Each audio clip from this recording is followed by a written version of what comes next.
नमस्कार साथियों, आइए सुनते हैं शालिनी श्रीनेत की लघु कथा उम्मीद।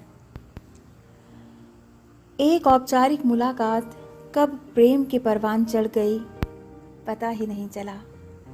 करीब 2 महीने लगातार मुलाकात के बाद मैंने एक चिट्ठी लिखी। वह चिट्ठी प्रेम पत्र जैसी तो नहीं थी, पर होती अगर प्रेम होता तो। कई बातों के बीच मैंने एक शब्द लिखा था, उम्मीद। मुझे तुमसे उम्मीद होती है। यह चिट्ठी मैंने उसे फ़ोन पर सुनाई थी। उसने पूछा, कैसी उम्मीद? और मैंने कहा, पता नहीं किस चीज़ की। अगली दफ़ा मिलते ही उसने सवाल पूछा, क्या आपने जो पत्र लिखा था उसे पढ़ा सकती हैं? मैंने कहा, नहीं, उसे तो फाड़ कर फेंक दिया। क्यों? उसने आश्चर्य से पूछा। क्योंकि कोई और पढ़ लेता तो। सकुचाते हुए मैंने अपने मन की बात कही। उसने कहा, तो क्या होता? आपने ऐसा कुछ नहीं लिखा था जिससे कोई समझता कि यह प्रेम पत्र है। और वो उम्मीद, मतलब उम्मीद का मतलब प्रेम थोड़े ही होता है। उम्मीद होती है।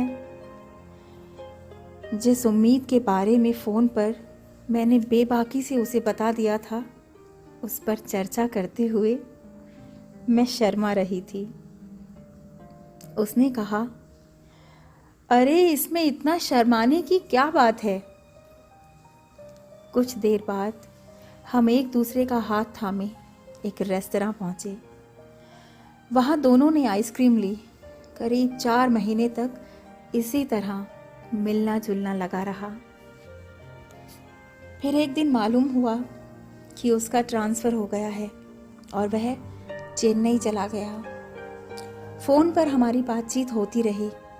एक दिन एक पोस्ट कार्ड आया जिस पर उसने सिर्फ एक ही शब्द लिखा था, उम्मीद। समझ में नहीं आ रहा था कि मैं क्या करूं। उसके हाथ का लिखा यह शब्द देखकर मेरा मन बेचैन होने लगा, मानो वह कह रहा हो, तुम्हारी उम्मीद का मतलब मैं अब समझा। इसके बाद से मैं खुद को उसके नज़दीक महसूस करने लगी। हम दोनों खूब प्यार भरी बातें करते और मिलने के बाद कहाँ जाएंगे, क्या करेंगे, इस पर विचार करते। एक दिन मैंने फ़ोन पर कहा, तुमसे मिलने का बहुत मन कर रहा है।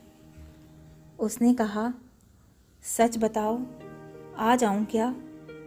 मैंने झट से कहा, नहीं नहीं, नौकरी पर ध्यान दो, जब छुट्टी मिले तब आना। छुट्टी में तो माँ से मिलने घर जाना है। अब बताओ, आ जाऊं? उसने जवाब दिया। मैंने कहा, कोई नहीं, फिर कभी मिल लेंगे। मेरे लिए उम्मीद का मतलब बस यही है। उम्मीद है आपको यह कहानी पसंद आई होगी।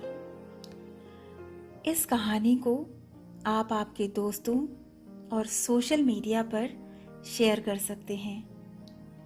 कहानियों के इस अनूठे सफ़र में हम सफ़र बने रहने के लिए आप यह चैनल सब्सक्राइब कर सकते हैं। फिर मिलते हैं एक और नई कहानी के साथ। नमस्कार, सायोनारा।